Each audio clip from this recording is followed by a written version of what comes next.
c'est la deuxième valeur. Le luxe à présent avec LVMH. LVMH qui a publié ses résultats la semaine dernière pour le trimestre.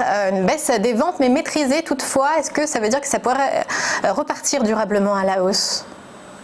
Exactement. Donc écoutez, LVMH, en fait, on en avait discuté la dernière fois, donc la dernière émission en fait au mois de mars.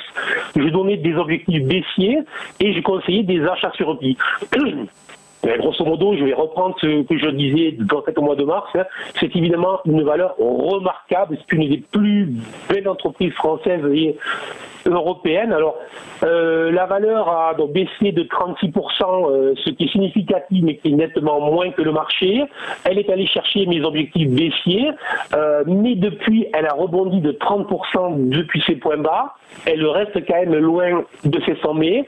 On va aussi noter, comme vous le disiez très bien, qu'en fin de semaine, avec son résultat, elle a plutôt rassuré.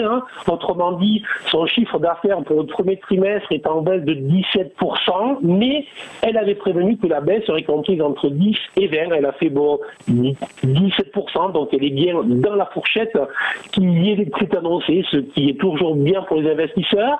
Les investisseurs ont aussi été rassurés par le fait qu'elle a signalé une reprise en Chine, donc évidemment c'est un de ses gros marchés. Elle a aussi signalé que sa division mode et maroquinerie, qui est la division la plus rentable chez LVMH, cette division est celle qui a le mieux résisté.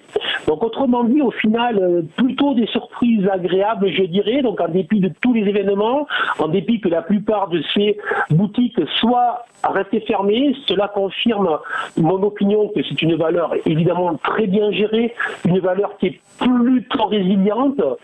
Donc je renouvelle ce que je disais en fait au mois de mars. Alors sans fixer un objectif là aujourd'hui, ce sont des achats de long terme sur repli avec juste un bémol. Attention, effectivement, les indices sont plus que probablement sur un rebond, sur un sommet ou sur un rebond.